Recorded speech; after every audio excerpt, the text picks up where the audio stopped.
Follow the money. That's what I always say. You always follow the money. Yeah. This is Follow the Money with Mitch Moss and Pauly Howard on VSiN. Welcome in. We are live in downtown Vegas, Circa Resort and Casino. Busy hour coming up. We'll get into the college football betting guide, which dropped today. We highly encourage you go get it and check it out for yourself. We'll talk about some of our takeaways from it. And we have Jeff Sealey, best bets, St. Jude Championship this week, PGA Tour. Today's Major League Baseball card as well we'll get into. Here, Pauly, we will preview the NFC South. At DraftKings, the Buccaneers are $1.10 to win it. The Falcons plus 250. Then it goes into the Panthers and the Saints all the way down to 14 to 1. So that $1.10 number on the Buccaneers, their win total is 9.5. Various juice, depending on the book where you look. The Falcons win total is 7.5. They're getting like some steam here on the over and have been now for a while. But $1.45 on the Falcons to go over 7.5. What do you think about the separation here? Do you think there's a true two-game separation, enough for you to maybe play the Buccaneers to win the division? Yeah, it's a good question because remember, Atlanta swept them last year. But then you had the implosion and blew the huge lead down the stretch. I wanted those two teams to play like 8 games last year. Oh, it was awesome. That Thursday night game, all-timer. I'm confident Tampa wins the division, and the Saints finish in last place. Now, there was a good tweet today about who could be this year's the Minnesota, what last year the Vikings did. It was a record. Their win total was 6.5. They won 14 games. Could be Atlanta, could be Carolina. You take a big jump up and go over that win total and be a contender. Carolina 6.5, Atlanta 7.5. As I said a couple weeks ago, you can make the case for and against Atlanta. Now, what do they look like defensively when they were so bad?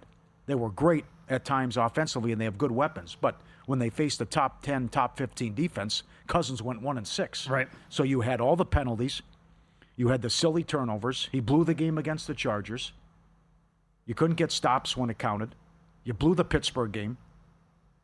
And then the kicking issues as well. Oh, my God. They were like the worst team in the league last year. And, by the way, against them, every kicker made their kicks against them. Yeah. Boswell 6 off the bat. So they should have made the playoffs. And you just see the promise and potential with Penix after what he did the last couple weeks. They go into Washington, almost win the game, lose in overtime. Kicking issues again. It was a long field goal, but they missed it. And then they light up the scoreboard against Carolina, but they couldn't get any stops. So the same thing with Carolina. As Warren Sharp writes, unlucky with injuries, horrible on defense, last in defense, last against the pass, last against the run, last on third downs, but you expect a big year or improvement for Young. They play the 7th easiest schedule by win totals. It's the 2nd easiest for any team through Week 7. Carolina does not play a single team expected to have a winning record before playing the Bills in Week 8, and they play 5 opponents all year who are expected to have a winning record. And from a fantasy standpoint, props, whatever you want to do, and I know Mike Somich gave it out, Young and the offense play the 2nd easiest schedule of defenses this year. Well, overall, what does your gut say? What do you recall about Bryce Young down the stretch last year? Much improved. Canales did a good job, and sitting him down early with the benching seemed to work. He looked like a different guy. They were a capable offense. I was actually surprised reading Warren Sharp's book. He really dug into the numbers, and he basically he doesn't buy into Bryce Young at all. In his book, 500-plus page preview book, Warren's awesome at breaking this stuff down, looking at stuff, crunching the EPA numbers, and for various reasons, he basically just pointed out, like, I think there's a lot of hype behind Bryce Young, and I'm not going to buy based on how he finished the year. And I thought it was going to be the exact opposite with that guy. Now, he also pointed out that Michael Penix was one of the least accurate passers last year once he came into the regular season and played games for the Falcons. When you look at throws to various parts of the field, I'm a Penix truther. I think the offense is going to click with this guy. Yeah. I firmly believe in him. I think he can make this offense run, making it look like a well-run, well-oiled machine. They have the weapons to certainly help that guy out. I think the running game with Bajan can be outstanding. Drake London was coming on last year. The targets that he got with Penix, huge down the stretch. I still think Pitts can have an impact because the quarterback has been a major problem here for this team now, like several years in a row. I thought they were going to be fine last year with Kirk Cousins. and then you came out and watched game one, and you're like, wait a second here, he's not even close to being ready for action. And they actually started off 6-3. They had a huge upset win against Philadelphia, but it just never panned out for the team last year, even though Cousins played okay in some of those games. The one Thursday night game against the Buccaneers, what do you have, 500 yards passing in that game? Yeah. And it was a super high-scoring game.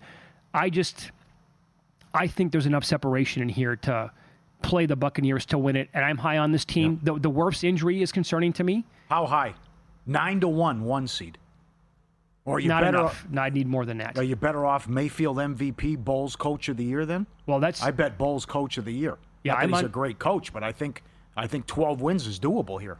You think that many? Yeah, I could see it. This offense is going to be great. They're saying all the right things about the new OC. You got continuity there. Mayfield and Evans, all those guys coming back. We'll see. We'll talk to Ira Kaufman coming up. We'll see what they talked about it today, if Godwin will be on the field week 1. But so many weapons. The running game was great, and they blew the playoff game to Washington. That they did, for sure. So 2 bets that I have. I'm with you. I just haven't approached it that way. I have Bucky Irving, 67-1, Offensive Player of the Year. And I took Agbuka. This is, again, I pointed this out on the year when I bet both of them.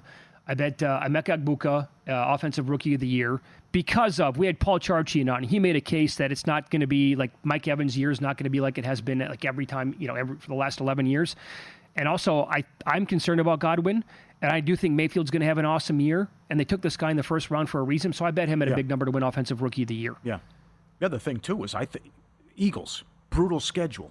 Detroit, brutal schedule, tough division. Stafford, issues. Niners already banged up. How much do you buy into Brock Purdy? Yeah. Stafford's back. You brought up something a couple of weeks back, and I think we missed the boat on this one because I'm guessing much bigger numbers were available. Highest scoring team. Yeah. That's a good one, too. I think it was down to 9-1 when we discussed that. That's another one, right. Interesting. Most wins, you said, is 9-1? Same number as high scoring? No, 1 seed. 1 seed. Oh, 1 seed. I'm sorry. 1 seed. Okay. So here you can bet this stuff. DraftKings offers it. I think some other books do as well. And that is to lead the division in certain categories. Mayfield's minus 250 most passing touchdowns. Penix plus 250. Young 8-1. Yards, Mayfield 130. Penix 2-1. Young plus 425. I'm not even going to throw out the Saints guys because they're not worth a bet in my opinion. Most rushing touchdowns. Bajan is minus 130. Bucky Irving plus 230. How about the way Hubbard closed last year? 4-1 most touchdowns or plus 450 most rushing yards. The guy was a total factor for much of the season, like the entire second half of the year last year. But I'll go a little bit deeper than that because of concern. Evans aging took him a lot to get over 1,000 yards last year. Drake London, I really want to buy into the guy, and like I told you, I like Penix a lot. I need to see it to believe it. I'm not going to touch Olave at 10-1, the quarterback situation. McMillan for the Panthers, their first-round pick, is 12-1. I find that intriguing. And I'm also going to sit here and tell you that Agbuka at 35-1 is a pretty decent number, and you could probably find higher than that. He's 35-1 most touchdowns or most yards. And I think there's a path for that rookie to actually, or McMillan, to certainly be in the mix late in the year. Okay. And if they're in the mix, then you can also hedge and get off this stuff by betting like yes-no touchdowns in the game. And you can do that, like let's say it's down to Olave and Agbuka for the most touchdowns. Well, and let's say they're tied at 10. You can bet Olave at a plus price to score in those games down the stretch, hoping to lose those and win your original bet that you have at 35-1. I'm just saying, like, if it would break right for you in those spots. Yeah, and if Penix is the real deal, they could win 11 games, 10 games, assuming the defense does their part as well. Right. That could happen. And maybe Morris, Coach of the Year, is worth a look as well. At DraftKings, Rattler is now minus 260 to start week 1.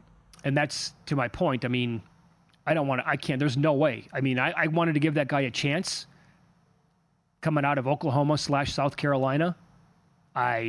He was good week 18 where they almost shocked the world in Tampa. But there was also a lot of other stuff that you could have watched. At Lambeau, right. And maybe I'm not giving the guy enough of a chance. But also, like, do you really want to bet on any of these guys? Do you want to be on fantasy with Olave? No. Do you want to look at Kamara for any of this stuff? I can't get there. You think they're going to be maybe the worst team in football. A lot of people do. Yeah, 5-1. That's moved. It was 5-1 out there. Could be. Right, I think they're right there with the Giants in Cleveland. What if Kellen Moore is awesome as a head coach? Well, what's... Is there any way he's KOC? I don't think they have the talent. I just think they're a bad team. Start with the quarterback position and then just look at the weapons or lack thereof. I don't see it. Could anybody surprise here? Could Carolina be good enough and surprise? And I'm talking about to maybe challenge for the division. That's aggressive. Well, you said the schedule is so weak. Yeah. Right? I like the discussion about who's this year's Minnesota. But if I'm playing that, I would go Atlanta over Carolina. And I would throw out teams like Miami and the Jets, who are similarly priced with the win total, because Minnesota's win total was 6.5. But there are definitely a lot of positives for Atlanta. I think it's a lot with Carolina, too, about can you stop anything, both teams. Unlike other sources, our betting splits come straight from Circa and DraftKings, giving you insight where the sharp action's landing. See the percentage of bets versus percentage on handle on every game across every major sport, helping you make smarter, more informed bets. Get VSiN's exclusive betting splits as little as $9.99 for your first month. VSiN.com/subscribe. Get it now. All right. You can always get in touch with us on X at VSiN Live, at Mitch Moss Radio, at Pauly Howard. Email here for the show is ftm@vsin.com. Up next, we're going to kick around some nuggets that you can find in our college football betting guide. It dropped today. I disagree with the number one team in our rankings. That's next here on VSiN.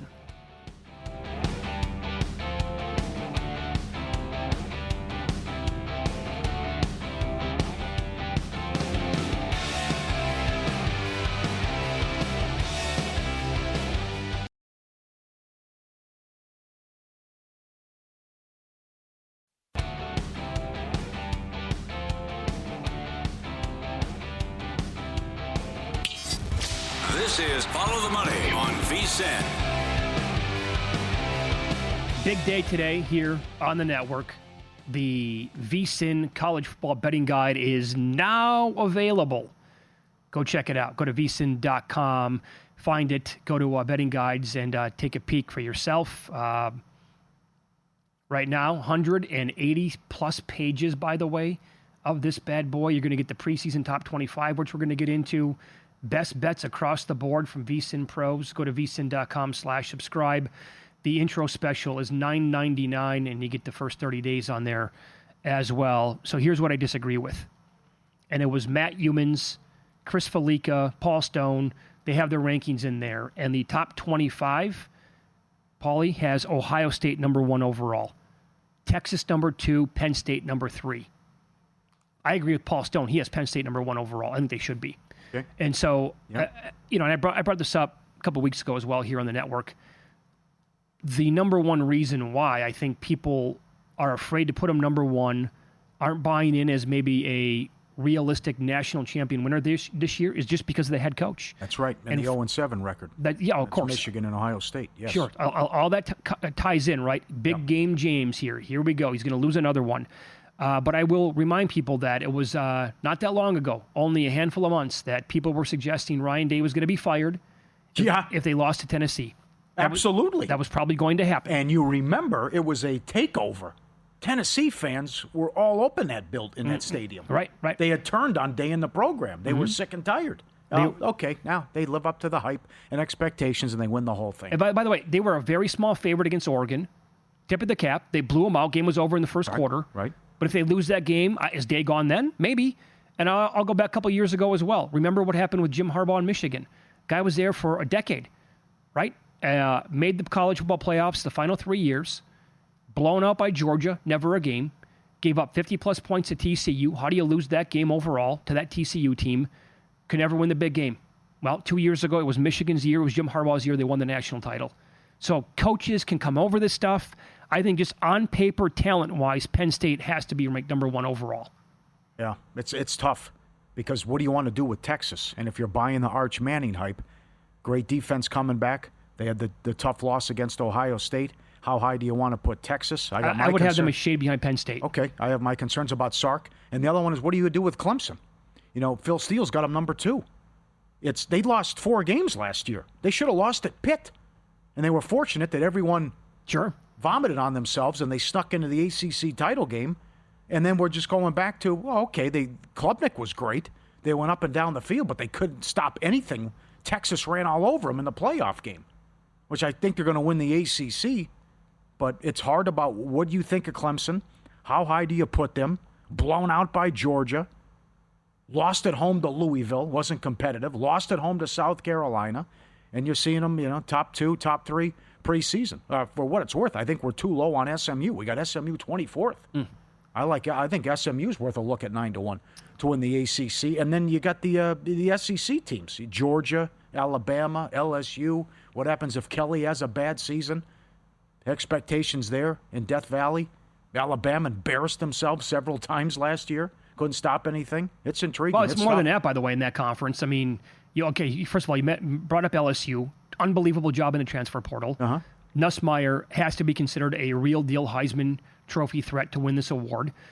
We have Paul Stone coming up in about 45 minutes. He has a lot of thoughts on LSU, and he's going to preview the SEC for a half an hour with us today. I can't wait. And what do you do with Oregon, right? Dan Lanning recruits like he's an SEC school, head coach at one of those schools. Their recruiting is pretty much on par with anybody on this list that we're talking about right now. But I think there's going to be at least some, and I could be dead wrong on this, but Gabriel was a really good college football quarterback, 3 different stops for many years. He's no longer there, and now you're going to go to Moore, the transfer from UCLA. I get it. He was a 5-star kid coming in.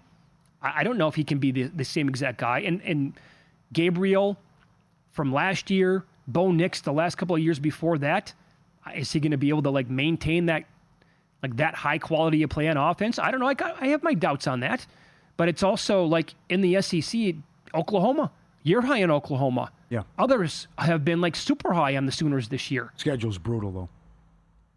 But I could see a possible playoff spot. Maybe we're not giving Notre Dame enough credit. I would agree with that. They almost won the whole thing. Maybe Notre Dame should be top 3. I wouldn't disagree. No, if you have Notre Dame that high in your rankings, and hell, if you have a future bet on Notre Dame before it's been pushed down to 12-1 where it is right now, I couldn't blame you at all. They'll be good again this year, and I think that Freeman is absolutely the real deal as a college football head coach. Love that guy. He's done an amazing job here with the Fighting Irish. And then it's are you throwing darts between Georgia and Alabama? I know some people absolutely love Georgia. Others who we've talked to, Chris Massero is adamant that it's Alabama's year. Loves them this season. And Texas obviously did a great job in the portal, and they have a ton of, they lost guys, but they have so much talent coming back on defense. And then it is kind of the unknown on Arch Manning. What if he comes out and he's the best player in college football from day one and he just sets the world on fire? But you're kind of betting into the unknown with that. The coaches went Texas 1, Ohio State 2, Penn State, Georgia, Notre Dame, Clemson, Oregon, Bama, LSU, Miami 10. Oh, that's too much respect. For Miami? Miami 10, yeah. But that's a great game to start at home against Notre Dame on that Sunday night. Yeah, Miami's not in the VSiN top 10. Yeah, we have them 13th. Right. The coaches have Arizona State 11. We have them 17. That could be another one, right? 11. Great coach. Do they feel obligated to put a team in that high from the Big 12? Yeah. Are they really the 11th best team in college football? Or is that projecting ahead they're going to win the Big 12 and so they're going to get into the playoffs? Fair point, because certainly Illinois isn't the 12th best team. Is that where coaches have them? They have Illinois 12. Ooh, wow, yeah. Okay. Yep. They threw Boise a bone at 25 and Texas Tech at 24. I don't expect much out of Tennessee either. And they have them 18. We have them. Where did we have them? I thought I saw them. No, we don't have them in the top 25. Okay. Can you find where the coaches at Michigan? Yeah. Top 15. Yeah, they're number 10 in our poll, too. That big of a bounce back year, huh? Yeah. Are we positive that the Big Ten is going to get 4 teams into the playoff? Penn State, Ohio State. SEC will. I don't know about Big Ten. And some people are making the case, why not Baylor? Baylor can't do this. They got that big home game on that Friday night against Auburn. Then they play SMU. They won 6 of their last 7 and lost to LSU in the Texas Bowl. Experienced roster back. We'll find out a lot about them right off the bat. Those are two big games to start for Baylor. Mm-hmm. I could see it. Yep. Michigan, I think that's too much respect. That's brand name bias. Well, 14 in the coaches poll. So if I made it even money right now, and I haven't even looked actually at how many teams are going to make the playoff in the Big Ten, I guarantee the number's 3.5, just juiced different ways. Okay, I got it. Yeah. If I made it even money, over 3.5, would you bet it? I would take the under. You would. Yes, I would go over 3.5 in the SEC. Well, for that sure, number, but that's not. That's yeah, well, it's not that crazy with the juice. Right? People are making the case for Michigan to make it. I mean, we're talking about Oregon being an absolute lock, basically, to make the playoff. I don't know if they are or not. Can I throw out Iowa? I don't have a problem with it. Can I say that they could push for the playoffs this year? They caught some breaks with the schedule. They certainly did. They're going to get Penn State at night, and then you play that Oregon game at 9 a.m. body clock game. They will. Paul, they're going to win. I think they're probably going to win one of those games. They will. Big Ten under 3.5 minus 210. SEC 3.5 over minus 190. Over 190, huh? Is that DraftKings? Okay. Big 12's 1.5 under 130.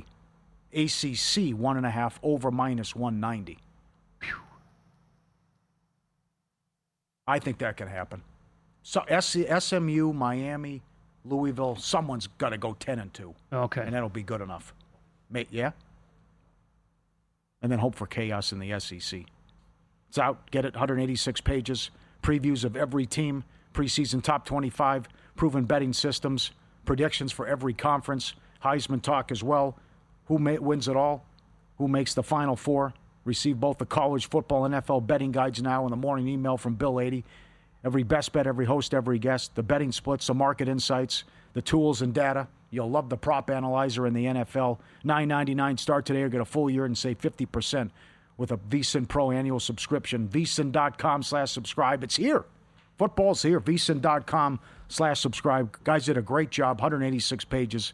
Love it. I recall several years ago when I first moved up to Las Vegas, people told me the best bet that you can make on a yearly basis is Lance Armstrong to win the Tour de France. And He would be him against the field. Just bet him. He's going to win. And he did. I don't know. Maybe the best bet every football season is going to be bet to have more than 3.5 SEC teams in the playoff. I like your bet about that unique Boise bet. Who got eliminated in the quarterfinal round most wins. Most games. Jeff Sealey, Best Bets St. Jude Championship next.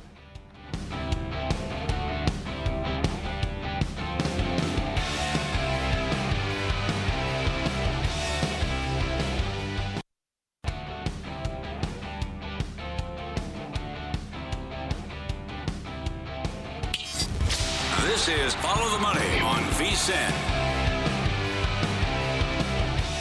PGA stop time. Best Bets, St. Jude Classic, TPC Southwind. And our buddy Jeff Sealey joins the program now on X at Cupmaker Jeff. The Cupmaker podcast is out tomorrow in the morning. He's on the Progressive Guest line. Hey, pal, good afternoon. Thanks for the time. How are you? Great, fellas. Looking forward to talking some playoffs here. We're in the playoff season, so it's going to get shorter and shorter fields every week, but we got a fun tournament, tons of talent. It's going to be a fun event. All right, so typically, what kind of score would you expect to take down this event? Yeah, I mean, it's usually 15 under to 20 under in perfect conditions. I'm going to err towards the lower numbers. So I think we could see 17, 18, 19, 20 under this week. And especially if Scotty gets there, that wouldn't surprise me at all. Okay, well, then he is in the field. I mean, look at the numbers here to win this event this week. Here at Circa, this might be the best number you can find anywhere. He's like plus 290 to win it. Guys like Xander Schauffele are in the field this week. Obviously, one of the best in the world. Won 2 majors a year ago. What is the true separation between Scotty and every other golfer this week, in your opinion, or based on your numbers, I guess? So, Mitch, every week when I run a couple different models, and then I build kind of my power rankings around these models, and I try to come up with what I think is a fair price for at least the top 30 or 40 guys. And so as I did this week, it's been a long time since I've seen this big of a gap. And the number one was Scotty by such a wide margin that number two that I had was Patrick Cantlay, and he was 30-1. There's nobody that I would take at this field like, that I think is worth under 30-1. It's that wide of a margin, even with Xander. I just think Scotty is so far and away statistically like the best. I mean, it'll be a major upset if he doesn't win this week. Let's put it that way. So the way I'm looking at this guy is the only way I'm betting this is in the winner without markets, and I think the few points you're giving up are well worth it because I definitely expect Scotty to win this week. Yeah. So what did you find then? What's the comparison here between Cantlay to win it outright then, as you talked about there, and then the winner without market, which is the one that you want to bet him in? So he was I think 32-1 on DraftKings, 33-1, and he's 28-1 in the winner without. Right. I'm willing to give up 5 points for a guy who is in my opinion, the second best bet in the field. I'm willing to give up 5 points on that because I think Scotty's going to win. So it's a really, really clear, easy decision for me, and I'm starting with him. So really, with Cantlay, I mean, he was runner-up here in 2023 and has, again, I think a 28-1 winner without has an attractive price. He has 4 top 15s in his last 8 events and has gained off the tee in 12 straight. You got to keep in the fairway this week, so we are spending some time looking at off the tee. The issue for Cantlay has been putting, which is interesting, given that guys a few years ago, I don't know if you remember this, but he was considered the best putter in the world.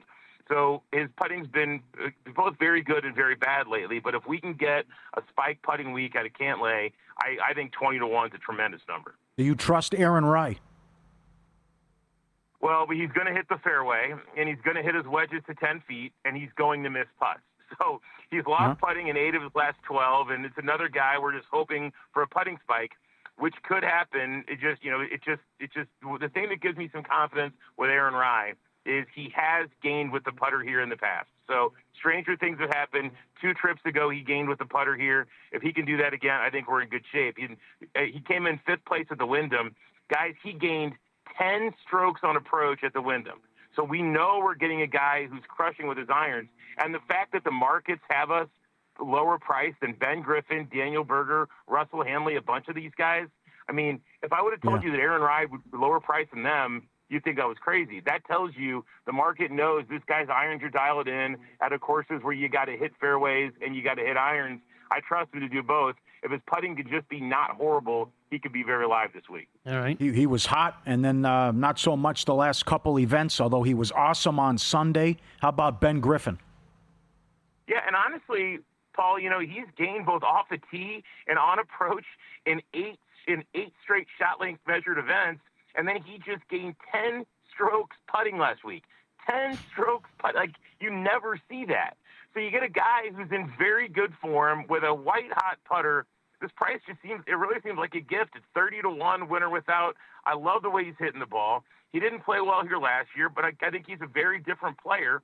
So, again, I'm going to continue to ride Ben Griffin, 30-1 winner without. Love this price on him. And another guys who I like around the same ballpark, he's actually 35-1 in the winner without, and has 2 top 5 finishes here in his last 2 trips. So he's improving every time he comes here. Is Daniel Berger. I think the reason we're getting this 35-1 is because he struggled here a little recently. But you've got a course where you want to hit the fairways. He ranks 5th in the field in fairways. He also ranks inside the top 15 in approach from 100 to 150 yards, which is the key distance we're targeting this week. So I think his price would be in the 20 to 25-1 range if his current form is better, but he's really struggled since mid-May. Fact of the matter is he finished 30th at the Open. I saw some signs of life there, so I'm willing at 35-1 the winner without market to take a chance on Berger. Yeah, I want to back up to Griffin for a second here because, Jeff, we all know that Pauly is the vice president of the Ben Griffin fan club. And you were in big time, like, for a good month. Yeah. Then out a little bit. Did Jeff just suck you back in? You going to get involved this week? Yeah. It's a good breakdown. I think it is, yeah. Yep, strong. I like it. Yeah, did you bet this? Because Henley moved. Henley's now like 22-1. You saw 35? Winner without? Yeah, I bet it this morning. Okay. So, yeah, I mean, I use something called the Universal Golf Rankings, which I think are far superior to the official World Golf Rankings, predictive-wise. It takes into account live players and the appropriate format and everything else. And Russell Henley is the number 7 ranked player in the world. So you're getting this guy at a even a 22-1 in the winner without. I like Russell Henley. I mean, he's the number 7 ranked player in the world. He comes in top 10 in both fairways gained and wedges in his last 24 rounds. He's played this event 7 times, has 2 top 10s. So it's just a combination of price and talent. I just think this is too good a spot on Russell Henley. And again, I'm going to look around here because I'm curious to see. You see, is DraftKings 22-1 now? Yeah. I'm gonna have to shop around and see where else I can find this because I found that this morning and I'm curious where he's gonna be now. So yeah, but even at 22-25, I like Russell Henley. All right, let me run this by you. On X, Skoko just tweeted and said, and this is right in your wheelhouse, Jeff. The best way to bet Scotty is top 10, usually around minus 230. And you put in another game from another sport on a parlay between like minus 250 and 450, you're then going to get around minus 110, and it's hit, and he says here, in like 10 straight weeks. I can't verify that many weeks, but that's per the tweet. And you like to parlay this stuff in golf, too. Is that something that you would ponder? Oh, absolutely. Absolutely. And I'd make a significant bet on that. I mean, I might find a tennis match, maybe tennis is a little bit of a gamble, but you find maybe a tennis match you really like or a baseball game that's a huge favorite. I am fully endorse that. I love parlaying those kind of situations, and I think that's a great way to play Scotty this week. Did you see Happy Gilmore too? I have. It was entertaining, and the ending was a little bit of a whatever. But what I learned, it was an homage to Chris Farley and Tommy Boy at the end. I thought that was kind of cool. It changed my opinion on the ending a little bit. But, all right. Yeah, I mean, I thought it was good, and I thought the PGA players were entertaining. I did think it was ironic though that Koepka and Bryson and those guys were like kind of the kind of battling against the other league, which was kind of funny. But yeah, overall, I thought it was entertaining. Yeah. What do you think of Stick on Apple TV? Did you check that out yet? I think Stick's very good. I've seen the first 3 episodes. I'm a fan so far. So I hear it gets a little better. But so far so good. I like it. I'm going to continue to watch it. I watched the whole thing. What do you think of it? Yeah, I watched the whole thing. I definitely think it's worth your time. Everybody's time here listening to the show right now for sure. Yep. All right, pal. Thank you. Go get him this week, okay? All right, pal. Take care. I'll talk soon. There you go. Follow him on X at Cupmaker Jeff. He was on the Progressive Guest Line. Happy Gilmore is not worth your time. I'm not going to do it. I saw a breakdown of like 70 people that made cameos, and I just said, that's it. Oh, it's out of control. There's no way I can get involved. Yeah, it's out of control. This is from Bosch in Chicago. The best bet every year is the Bears season win total under. And it will be no different this year with Caleb, quote, I should be in the CFL Williams. Sell the team, fire polls, get football people in the room, and let's be a competent organization. Wow. Some of the highlights that came out of camp, not to overreact again, Caleb Williams, wow. Did it look bad? Did you see some of the stuff? No. Oh, my Lord. Search him on Twitter, and you're going to just be like jaw on the floor like he's still doing this crap. Again, I'm not going to get nuts, but... Let's get nuts. Let's get nuts. You want to get nuts? There you go. Yeah. Yeah. Well, the other thing is that it's that division, too. Oh. That's the thing. Right. You're going to win 9-10 games in that division? Up next, today's Major League Baseball card. This feels like the Brewers game yesterday. I know why the team is taking money again, but are we sure it's warranted? We'll discuss next here on VSiN.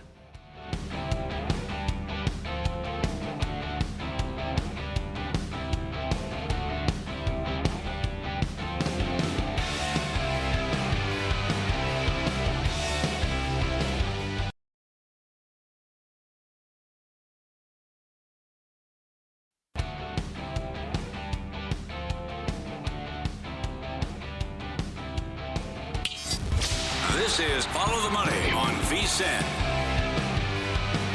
Coming up in 15 minutes, professional sports bettor Paul Stone on the program. We will preview the SEC for a full 2 segments in the final hour of today's program. A lot to get into, obviously, in that conference. Here we'll hit the Major League Baseball card. And, Paul, yesterday on the show, we talked a lot about how we just didn't understand the movement against the Brewers and then on the Braves in that game. Fetty was going...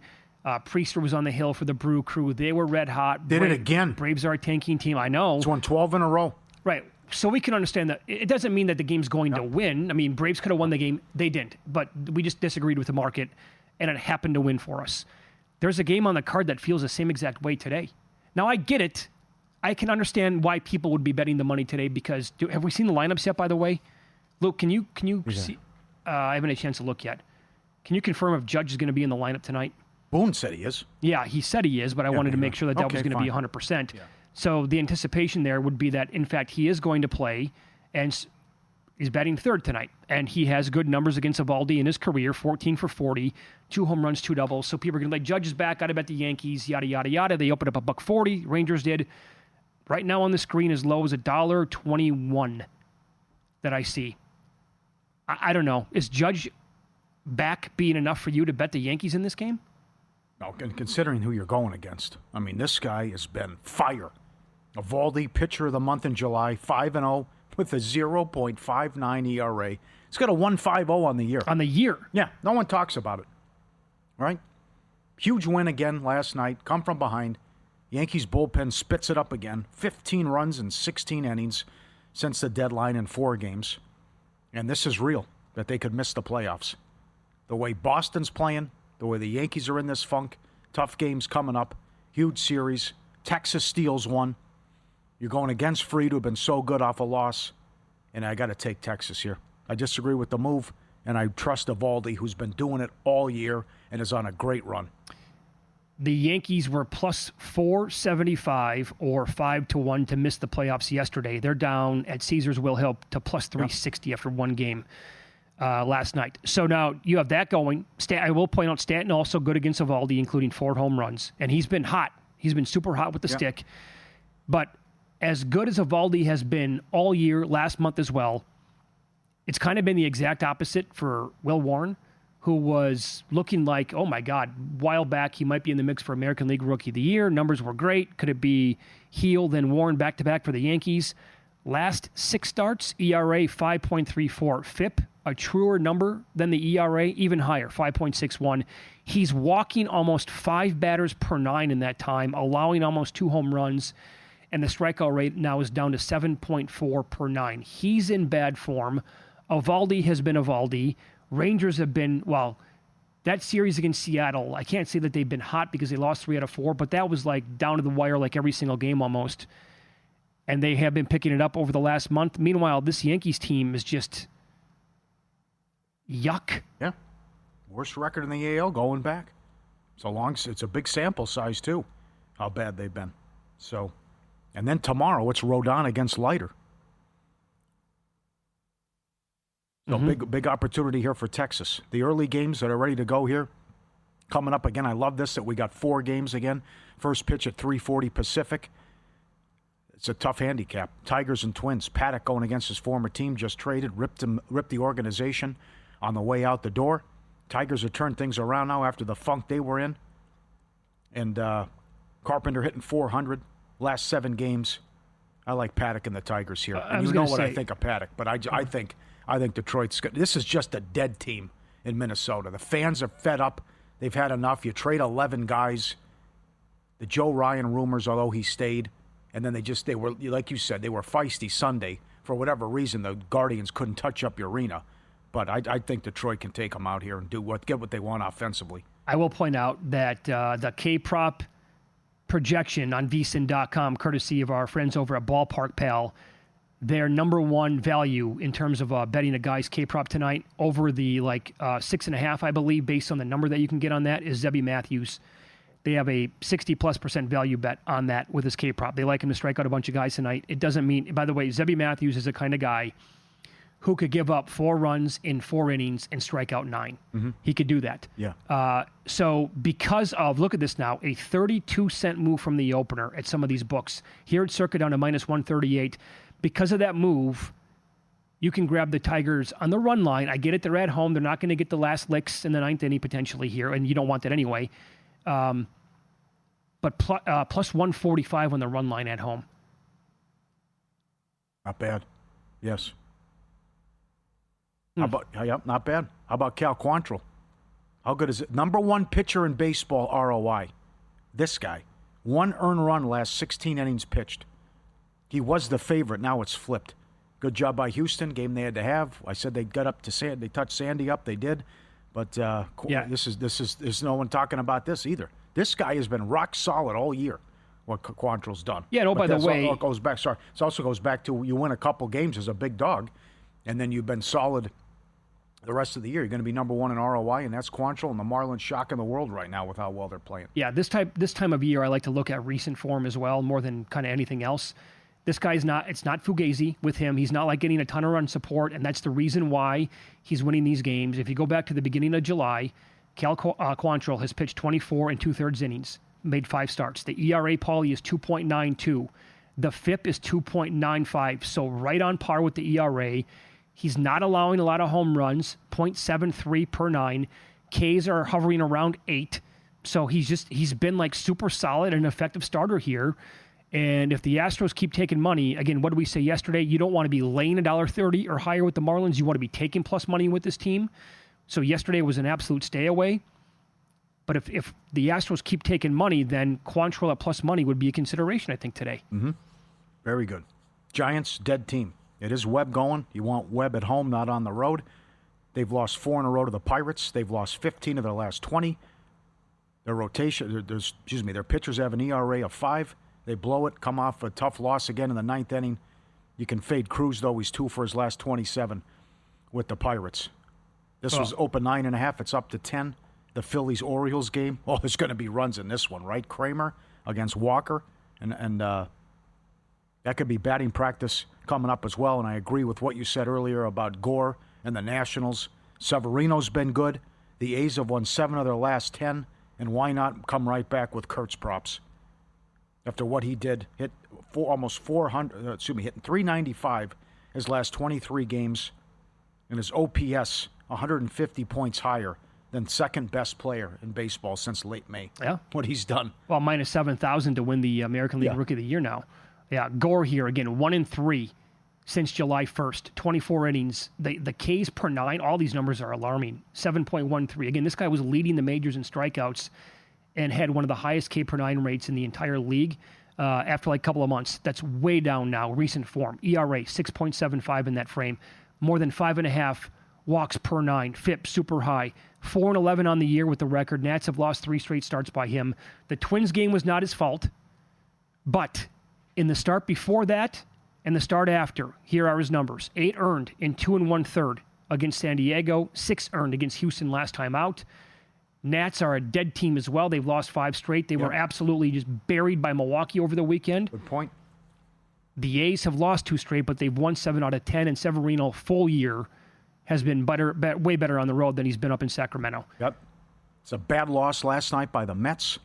Couldn't get the run in the 8th. Couldn't get the run in the 9th. They lose to Cleveland. Holmes is $1.70 tonight. Cleveland's still hanging around, and the Red Sox and Crochet are minus 250. Boston, the last week and a half, number 1 bullpen ERA. They're 13-1 last 14 home games. What a turnaround here. Incredible. After everyone was pissed off, too. They did nothing at the deadline. Sure. They keep winning. VSiN and Winter Circle Proxy giving away 2 grand prize packages for the Circa Million contest. Each includes a full paid entry, full season proxy service from the team at Winter Circle Proxy, behind-the-scenes tour of the VSiN studios, free to enter. Go to wintercircleproxy.com/VSiN. Fill out the short form before August 17th. Play for $6 million in prizes this season. wintercircleproxy.com/VSiN. A lot tonight to consider. Are you going to be on the Brewers? I'm on the Brewers. You're on the Brewers tonight? Yep. They've been great. Find a way to get it done. Love this offense, and pitching was great, and fade Atlanta. I think Joe Osborne is on the team total over 4.5 with Milwaukee. For Milwaukee? Yeah. I haven't bet him yet, but I'm seriously considering the A's, and the other team would be the Diamondbacks. The one start here recently by Darvish, I don't know. Maybe he found something there, but the kid going tonight for Arizona, Nelson, he's been pretty good, and a lot of batters in the lineup for Arizona. They have pretty good numbers overall against Darvish. Freddie Freeman props, too.